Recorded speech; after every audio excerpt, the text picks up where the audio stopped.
पत्रकार को बता दिया कि तुम किस लिए आए हो। सब सिद्धि का कमाल है। ऐसा थोड़े कि वो आदमी कुछ भी बता देगा।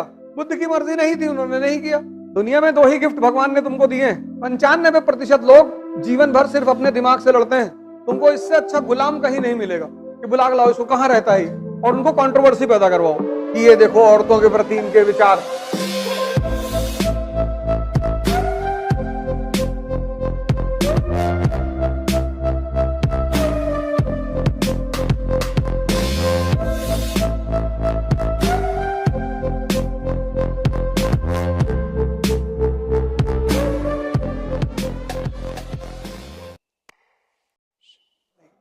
आजकल एक नई कॉम आई है, पैरासाइट फेम। एक नया टाइप का पैरासाइट आया, उसको पैरासाइट फेम बोलते हैं। तो तुम्हारा अगर यूट्यूब पे बहुत नाम है ना, तो तुम्हारी कोई लाइन निकाल के तुम्हारी बेइज्जती करवाएगा, उससे उसके यूट्यूबर ज्यादा बढ़ जाएंगे। उसको बोलते हैं पैरासाइट फेम। उसका एक ही काम है कि जितने लोग यूट्यूब पे ज्यादा फेमस है उनका निकालो और उनको कंट्रोवर्सी पैदा करवाओ। तो तुमने 10 लाइन बोली, 1 लाइन उसमें से निकाल लेगा कोई। अब तुमने कहा औरतों को मारा ही जाना चाहिए, उससे पहले तुम कह चुके हो ऐसा सामंतवादी कहते थे, उसको काट दिया और वो लाइन निकाल ली कि ये देखो औरतों के प्रति इनके विचार। अब जिसने पूरा नहीं पढ़ा है वो तो गुस्सा करेगा ही कि बुला के लाओ इसको, कहां रहता है। ऐसे लोगों को कहते हैं पैरासाइट फेम। सबके बारे में वो बेचारे, एक बाबा जी हैं धीरेन्द्र शास्त्री, उनको टारगेट करते रहते हैं। सब सिद्धि का कमाल है। ऐसा थोड़े कि वो आदमी कुछ भी बता देगा। सब सिद्धियां हैं, वो सब साधना की देन है, पूजा की गई है। किसी को पता करिए झूठ बोलते हुए कोई तुमसे आके कहा, पत्रकार को बता दिया कि तुम किस लिए आए हो। एक्चुअली ये सब हैं, सब सिद्धियां हैं बेसिकली। लेकिन बुद्ध ने सिद्धियों का प्रदर्शन नहीं किया। अध्यात्म की दुनिया में इसके प्रदर्शन को अच्छा नहीं मानते। शक्ति दिखाकर किसी को अगर तुमने प्रभावित किया तो क्या प्रभावित। तो जो अध्यात्म की दुनिया है वहां इसको अच्छा नहीं मानते। लेकिन ठीक है, सिद्धियां हैं, वो एक साधना के स्तर पर आदमी में डेवलप हो जाती है, उसका कोई वो नहीं है। अब उनकी मर्जी है, वो कर रहे हैं। बुद्ध की मर्जी नहीं थी, उन्होंने नहीं किया। तुलसीदास ने नहीं किया, कबीर ने, इनके पास भी थी पर इन्होंने नहीं प्रदर्शित किया। इन्होंने कहा भैया हमको नहीं दिखाना है अपनी ताकत, तुम मानो या ना मानो। जैसे शैतान ने ईसा मसीह से आके कहा कि तुम भगवान के बेटे हो, उन्होंने कहा हाँ। कहा तो इस पहाड़ से कूद के दिखाओ,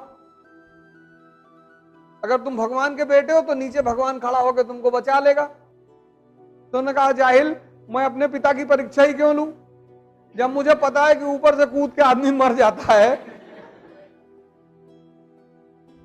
तो मैं क्यों कूदूं। अब तुमने कल कह दिया मैं भगवान हूं, किसी ने तुमसे कहा आग में घुस के दिखाओ, काहे दिखाएं, नहीं घुसेंगे, तुम मानो या ना मानो। तो बहुत सारे जो जागृत लोग होते हैं वो अपनी सिद्धियों का प्रदर्शन नहीं करते।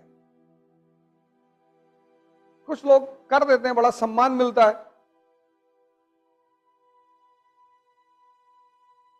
अभी हम जैसे बता दें कि तुम्हारे मन में क्या चल रहा है तो तुम डर जाओ, तो यहां बैठो ही ना आगे।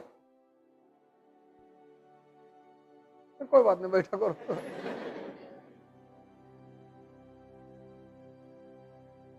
एक बार बीरबल जो है, जब अकबर की दरबार में गए पहली बार, तो ये आम आदमी थे बीरबल। अकबर ने कहा इनको दरबारी बनाना है, तो जो दरबार के सामंत थे उन्होंने कहा नहीं, आम आदमी को यहां क्यों बिठाओगे। और अकबर को पता था कि आदमी बहुत तेज है, होशियार है। अकबर ने कहा मुल्ला से कोई रास्ता निकालो यार, इसको बुलाओ यहां। तो मुल्ला ने कहा हम सवाल पूछेंगे इनसे, अगर ये जवाब दे देंगे तो बैठा लेंगे। तो अकबर ने बीरबल से कहा कि तैयार हो, उसने कहा मालिक तैयार है। तो मुल्ला दो प्याजे ने पूछा कि बीरबल ये बताओ मेरे मन में क्या चल रहा है। बीरबल ने कहा सरकार हमको मालूम है आपके मन में क्या चल रहा है। आपके मन में चल रहा है कि अकबर अमर हो जाए। अकबर का साम्राज्य पूरी दुनिया में फैल जाए, दुनिया की सारी खूबसूरत औरतों से अकबर का विवाह हो जाए।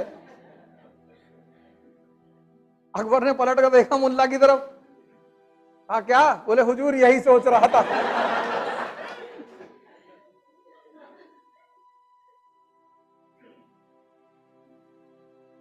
यही तो खेल है। दुनिया में दो ही गिफ्ट भगवान ने तुमको दिए हैं, एक जवानी, एक दिमाग। जवानी क्रांति करने के लिए। अब तुम पार्क में बैठ के बिता दो तो उसमें भगवान की कोई गलती नहीं, लेकिन इसका मतलब यह नहीं कि पार्क में बैठना बुरा है। वहां भी आप बैठिए, घंटे पर बैठ जाइए। अब सुबह 8 से रात 8 बजे तक बैठे हो, गलत है। और दूसरा दिमाग तो सही जगह लगा दो बस, तुमको इससे अच्छा गुलाम कहीं नहीं मिलेगा। बड़ा प्यारा गुलाम है, बस ये तुम्हारे हाथ में आ जाए, जल्दी आता नहीं है। 95% लोग जीवन भर सिर्फ अपने दिमाग से लड़ते हैं। कहते हैं यार कल 4 बजे उठ रहा है, कहता हाँ कल उठाएंगे तुमको 4 बजे, 3 बजे उठा देंगे। अब तुम रात में सोए कि है तो कहा है 3 बजे उठाएंगे, और जब 4 बजे घंटी बजी घड़ी की तब ये कहता है कि 4 बजे क्या करोगे उठ के? तुमने कहा नहीं उठना है। अरे इसने कहा चर्चिल 10 बजे सुबह तक सोता था, प्रधानमंत्री था ब्रिटेन का। तुमने कहा नहीं नहीं उठना है। कहता आज सो लो बस। तुमने कहा नहीं आज ही उठना है। कहता नहीं आज ठंडक ज्यादा है। तुम ना कुछ भी हो मुझे उठना है। तो कहता अच्छा काम करो 5 मिनट और सो लो बस। तुम उसको मान लेते हो, 5 ही मिनट कहता है ये, और तुम जैसे 5 मिनट के लिए आंख बंद किया, आंख खुली तुम्हारी 9 बजे। तब सबसे ज्यादा मजा होता है, तब तुमको जलील करता है कि तुम 4 बजे उठ ही नहीं पाए, क्या करोगे जिंदगी में। और उसी फ्रेम ऑफ माइंड को लेके तुम क्लास में आ गए, बैठे हो, और दिमाग तुम्हारा किसी और बात पे खराब है, और किसी ने तुम्हारी नोटबुक उठा के बगल में रख दी, तुमने एक चांटा मारा उसको खींच, क्योंकि तुम दूसरे परेशान नहीं हो, तुम परेशान खुद से हो।